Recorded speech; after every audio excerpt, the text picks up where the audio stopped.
Ejercicio número 11. El columpio gigante de una feria local consiste en un eje vertical central con varios brazos horizontales unidos a un extremo superior, como se muestra en la pantalla. El asiento está conectado a dos cables, como se indica, uno de los cuales es horizontal. El asiento gira en un círculo horizontal a una rapidez de 32 revoluciones por minuto. Calcula la tensión en cada cable. Si el asiento pesa 255 newton y una persona de 825 newton está sentada en él. Estos son los datos del problema y debemos escribir el diagrama de cuerpo libre sobre la persona que está sentada en el columpio. ¿Cuáles son las fuerzas que están actuando? ¿Y por qué elegimos el sistema de coordenadas así de esa manera? Porque el radio de giro es de 7.50 metros. Así que las fuerzas que están actuando sobre el sistema de la persona y la silla es el peso. La tensión de la cuerda, que forma un ángulo θ con el eje vertical, y la otra tensión horizontal que la voy a denotar como T sub 2.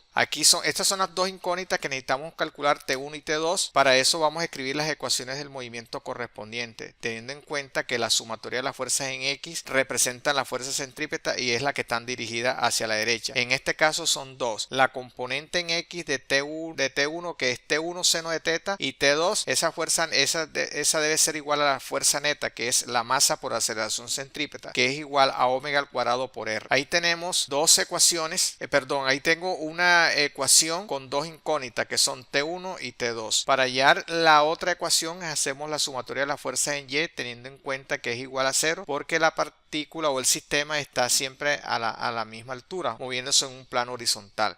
En este caso sería T coseno de θ menos el peso igual a 0. De este par de ecuaciones, noten ustedes que es fácil determinar el valor de la tensión T1. De la ecuación número 2 la podemos despejar. Al reemplazar los datos que nos da el problema, nos daría que la tensión de la cuerda T1 es el valor que aparece ahí en pantalla. ¿Cómo encontramos la tensión T2? Naturalmente de la ecuación número 1, al despejarla y teniendo en cuenta que el problema me da 32 revoluciones por minuto, tenemos que pasar eso a radianes por segundo, y el factor de conversión es pi 30 radianes por segundo. Para pasar revoluciones por minuto a radianes por segundo, tengo que multiplicar por pi 30, nos daría como resultado 3,351 radianes por segundo. También podemos expresarla en revoluciones por segundo, pero para que todo esté en el sistema internacional, el valor de omega es el que aparece ahí resaltado. Al reemplazar los datos nos daría que la tensión de la cuerda horizontal es el valor que aparece ahí en la pantalla.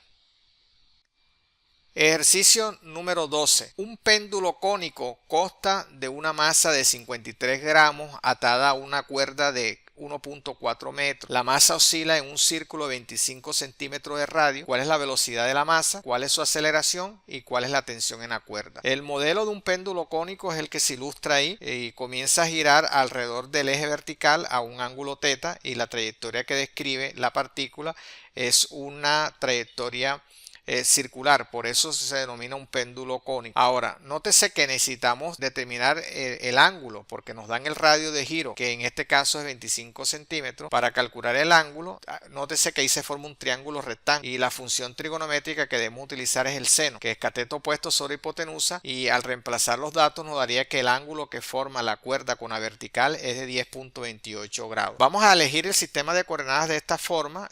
Lo hemos orientado de tal manera que el eje de las X coincida con el radio de giro. Nótese que la fuerza que están actuando sobre la masita que gira es la tensión de la cuerda. Otra fuerza, esta fuerza tiene una componente también horizontal, ¿verdad? Y el peso, que es mg. La componente horizontal es de la tensión, es la fuerza centrípeta, la que está dirigida hacia el centro de la trayectoria circular. Por lo tanto, nos quedaría que T seno de θ es igual a la masa por aceleración centrípeta, teniendo en cuenta que la que están a la derecha es la positiva. La sumatoria de las fuerzas en Y me quedaría T coseno de θ menos el peso es igual a 0 porque la partícula se mueve en un plano horizontal. De este conjunto de ecuaciones de 1 y 2 debemos eliminar el ángulo, de la ecuación número 2 podemos calcular la tensión de la cuerda, y al reemplazar los valores nos daría que la tensión de la cuerda previamente despejado, y al reemplazar los datos daría 0.527 newton. Ahora, resolviendo 1 y 2 se obtiene la siguiente expresión. Para llegar a esta expresión, yo les recomiendo que de la ecuación 1 y 2 divida ambos lados. Nos quedaría seno sobre coseno de tangente y después despeja el valor de b para que le dé el valor que aparece ahí resaltado. Cuando reemplazo los datos del problema, nos daría que la velocidad de la masita que genera el péndulo cónico es el valor de 0,666 metros por segundo. Para calcular la aceleración centrípeta aplicamos la expresión b cuadrado sobre el radio, teniendo en cuenta que el radio me lo da el problema, que es de 0.25 metros. Al reemplazar los datos me daría que esa sería la aceleración centrípeta.